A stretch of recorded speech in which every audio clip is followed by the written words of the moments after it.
Guys इस वाले question को देख लेते हैं, ये भी कुछ टफ नहीं है, इजी है। लॉज ऑफ मोशन चल रहा है, एग्जाम्पल नंबर 5, चैप्टर नंबर 5 है ये, 11th की ऐसा दौड़ा सॉल्व कर रहे हैं वहाँ से।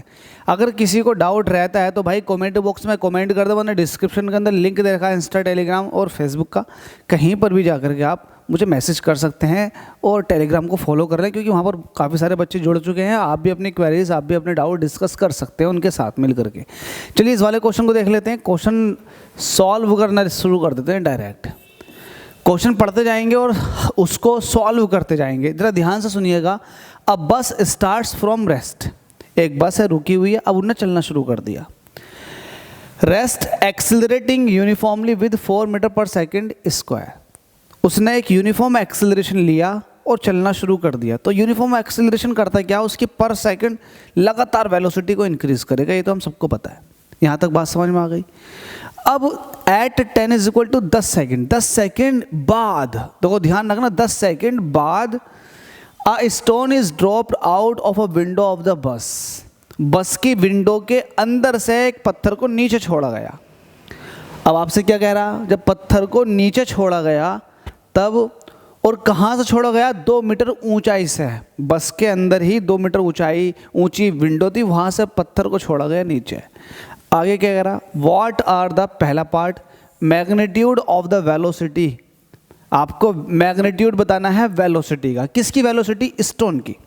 दूसरा acceleration of the stone, stone का एक्सिलरेशन बताना। टाइम क्या, दोनों की, दोनों ही पार्ट के लिए टाइम जो है वो है 10.2 सेकेंड, और यहाँ पर जी को भी हमें कितना लेना है, 10 मीटर पर सेकेंड स्क्वायर। तो चलो सोल्व करते हैं इसको। सॉल्यूशन लगा दिया है आपने। जरा मेरी बात ध्यान से सुने, जब पत्थर को मैंने छोड़ा नहीं था, बस स्टार्ट हो गई थी, तो पत्थर तो मेरे पास ही था और बस ने चलना शुरू कर दिया।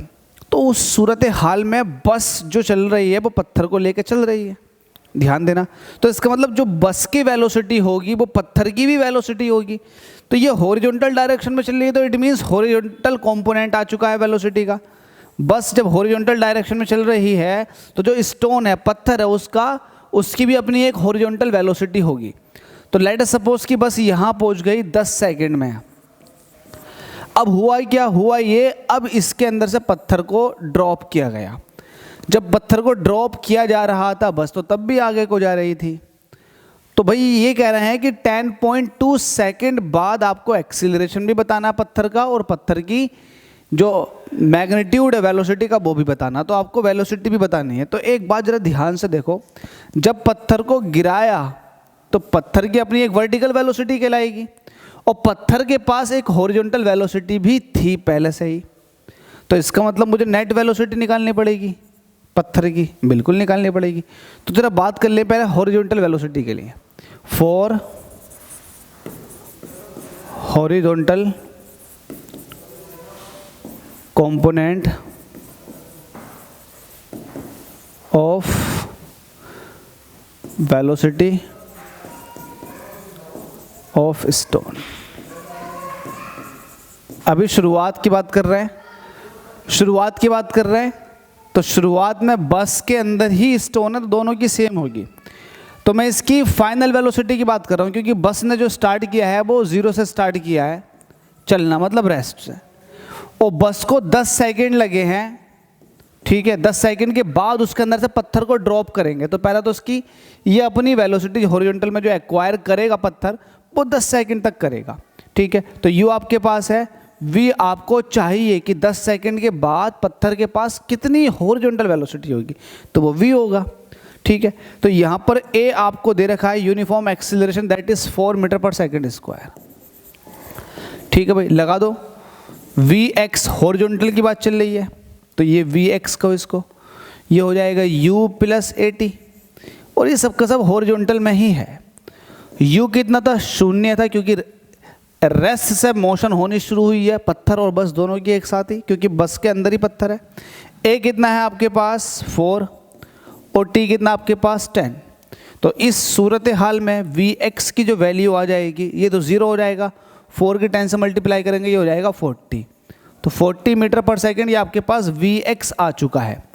अब हुआ क्या, हुआ ये कि अब पत्थर को ड्रॉप कर दिया गया, तो पत्थर के पास तो अपनी एक हॉरिजॉन्टल वेलोसिटी पहले से ही है। अब पत्थर को जैसे ही 2 मीटर की हाइट से नीचे को छोड़ा तो होगा क्या, अब ये वर्टिकल मोशन भी करेगा। पहले तो ये हॉरिजॉन्टल मोशन कर रहा था, अब ये वर्टिकल मोशन भी करेगा। हॉरिजॉन्टल वर्टिकल दोनों मोशन इसके पास एट ए टाइम होंगी। तो हॉरिजॉन्टल तो आपने निकाल ली, अब वर्टिकल मोशन की बात कर लेते हैं। अब हमसे ये कह रहा है कि 10.2 सेकेंड पर बताओ आप, तो इसका मतलब ये हुआ कि 10 सेकेंड तक तो बस आगे को गई, और 10.2 सेकेंड की बात कर रहा है, तो इसका मतलब 0.2 सेकेंड में स्टोन की जो वर्टिकल वेलोसिटी होगी वो क्या होगी। तो 0.2 सेकेंड का मसला आप समझ रहे हैं। फॉर वर्टिकल वेलोसिटी, जरा आप खुद सोचें, पत्थर ने 10 सेकेंड तक तो बस के अंदर सफ़र किया, जब छोड़ा गया तो 10.2 बाद आपको वर्टिकल वेलोसिटी निकालनी है। तो इसका मतलब 10 सेकंड तक तो ना पत्थर ने बस के अंदर ही सफ़र किया है ना, तो 0.2 सेकंड जो है उसने तब वर्टिकल मोशन में आया। तो 0.2 सेकंड के लिए for vertical velocity of stone time कितना हुआ, 10.2 में से माइनस करना होगा आपको कितना, 10 मतलब 0.2 सेकंड। तो ये स्टोन के लिए था, ठीक है भाई। तो ये आपके पास स्टोन के लिए आ चुका है, बिल्कुल आ चुका है, ठीक है। आपसे और क्या पूछा है, ध्यान दें। व्हाट आर द, अब 2 मीटर की हाइट से उसको गिराया गया, ये वाली बात भी आपको ध्यान रखनी है। कहाँ से गिराया गया, आपको 2 मीटर की हाइट से गिराया गया। जब नीचे को गिराया जाता है तो ग्रेविटेशनल एक्सिलरेशन एक्ट करता है, जिसको आप जी कहते हो। तो जी जो है वो 10 मीटर पर सेकंड स्क्वायर से एक्ट करता है नीचे को, क्योंकि ग्रेविटेशनल एक्सिलरेशन की वैल्यू तो भाई 10 ही लेते हो या फिर 9.8 लेते हो। कैलकुलेशन इजी करने के लिए आप जी की वैल्यू को कितना ले लेते हो, 10 ले लेते हो। तो 10 मीटर पर सेकंड स्क्वायर से वो नीचे को गिर रहा है। तो टी आपके पास है, जी आपके पास है। अब ये भी इनिशियली है ना, इनिशियल वेलोसिटी से ही गिराया जा रहा है, क्योंकि अब अगर वर्टिकल मोशन की बात करूंगा पत्थर की, तो पत्थर ने भी कोई वेलोसिटी थोड़ी ना एक्वायर करी है। जब मैंने छोड़ूंगा उसको तब वो अपनी वर्टिकल वेलोसिटी या फिर वर्टिकल मोशन में आएगा। तो शुरुआत में तो उसके पास ये हालात होंगे। तो इसकी भी फाइनल वेलोसिटी निकाल लो। तो वी वाई निकालोगे तो similar u y plus g t, तो लगाओ वी वाई ऐसे रहेगा। यू वाई कितना था आपके पास, यू कितना 0, जी कितना 10 और टी कितना 0.2। 0.2 की 10 से मल्टीप्लाई करोगे तो ये हो जाएगा 2। तो आपके पास वी वाई जो आया वो आया 2 मीटर पर सेकेंड, ठीक है भाई। इतनी बात समझ ली आपने। आपके पास वेलोसिटी, अब स्टोन के जो वेलोसिटी है वो वर्टिकल वाली भी है आपके पास और हॉरिजॉन्टल वाली भी है। तो आपको नेट वेलोसिटी कैसा पता लगेगी, तो नेट निकाल लेते हैं।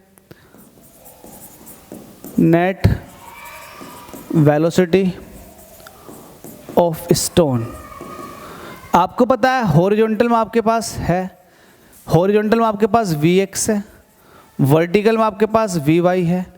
तो जो नेट वेलोसिटी होगी वो कुछ ये होगी।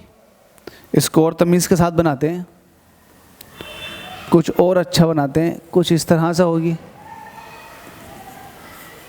ये आपके पास क्या हुआ, ये आपके पास V हुआ, जिसको आप इस तरह से निकालते हो Vx का स्क्वायर प्लस Vy का स्क्वायर। हुआ या नहीं हुआ, बिल्कुल हुआ। तो नेट वेलोसिटी क्या हो जाएगी, स्क्वायर रूट Vx का स्क्वायर प्लस Vy का स्क्वायर। अगर किसी को ये समझ में नहीं आए कि ये क्यों हुआ, तो भाई वेक्टर के अंदर मैंने इसको समझाया हुआ है कि ये कैसे निकल कर आता है। बहुत सारे केसेस है, उसमें एक ही परपेंडिकुलर का भी केस है। जब दो वेक्टर के बीच में एंगल 90 डिग्री बन रहा हो तब उनका रिजल्टेंट ये होता है, ठीक है भाई। चलो Vx की बात कर लेते हैं। x जो x एक्सिस की तरफ को वेलोसिटी थी वो कितनी थी, जरा उसको देख लेते हैं। वो थी शायद 40 का स्क्वायर, और ये थी आपके पास 2 इसका स्क्वायर। ये हो जाएगा 1600 और ये हो जाएगा 4। ये आ चुका 1604। अगर सिर्फ 1600 होता तो 40 बाहर को निकल कर आ जाता, तो 40 से थोड़ी सी वैल्यू ज़्यादा आएगी, तो ये आ जाएगी 40.04। तो ये आपके पास नेट वेलोसिटी आ चुकी है स्टोन की, जो आपसे पूछा था पहले वाले पार्ट में। पहले वाले पार्ट में जो पूछा वो आपने कैलकुलेट कर लिया, मैग्नीट्यूड ऑफ वेलोसिटी, ठीक है। और दूसरा पूछा acceleration of the stone, stone का एक्सिलरेशन भी बताओ। अब मुझे एक बात बताओ, स्टोन को आपने छोड़ा कैसे है, इस तरह से छोड़ा, इस तरह से छोड़ा है, तो जब आपने इस तरह से छोड़ा तो भाई वो वर्टिकली डाउनवर्ड मूव करता हुआ आएगा, और जब वर्टिकली डाउनवर्ड मूव करता हुआ आएगा, या फिर आप ये भी कह सकते हैं कि स्टोन जब फ्री फॉल कर रहा है, नीचे को मूव कर रहा है फ्रीली, तो भाई उसके पास ग्रेविटेशनल एक्सीलरेशन नीचे को लग रहा होगा। अगर आपसे कहूँ कि आपके पास एक पत्थर है और इसको आप हॉरिजॉन्टल डायरेक्शन में फेंक दो और इसके ईच एंड एवरी पॉइंट पर जी की वैल्यू बताओ कितना इस पर ग्रेविटेशनल एक्सीलरेशन लग रहा होगा, तो भाई ईच एंड एवरी पॉइंट पर जी की वैल्यू सेम होगी। ये वाली बात नोट करके चलें। अगर मैं एक पत्थर को यहाँ से छोड़ रहा हूँ, उसी टाइम एट ए टाइम मैं एक पत्थर को हॉरिजॉन्टल डायरेक्शन में फेंक रहा हूँ, तो दोनों पर जी सेम लगेगा, दोनों नीचे को एक साथ गिरेंगे। ये वाली बात आप समझ के चलें मेरी बात, ठीक है भाई।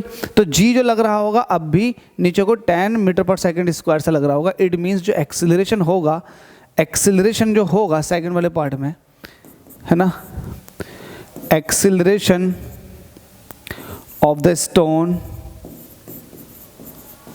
will be कितना होगा बताएं जल्दी से फटाफट, 10 metre per second square, that is जी। ये नहीं बदलेगा, जी ही लगेगा। तो बस इसके अंदर इतना ही था। कुछ टफ है? बिल्कुल टफ नहीं है। आपसे उसने कहा कि बस है, एक बस है जो रेस्ट से स्टार्ट हो रही है, 10 सेकंड तक चली, तो आपने देखा, और उसके अंदर पत्थर रखा हुआ था, तो आपने देखा कि पत्थर जो है उसकी 10 सेकंड बाद वेलोसिटी कितनी होगी, तो वो उसका हॉरिजॉन्टल कंपोनेंट हो जाएगा। सिमिलर आपने वर्टिकल कंपोनेंट का देखा और आपने उसको सॉल्व कर दिया। आपसे नेट वेलोसिटी पूछी, वो आपने निकाल दी। नेट वेलोसिटी के साथ साथ आपसे एक्सीलरेशन पूछा था, वो भी आपने कैलकुलेट कर दिया। आई होप समझ में आ गया होगा। अगर कहीं डाउट है तो कमेंट बॉक्स में कमेंट कर दें। Thank you so much.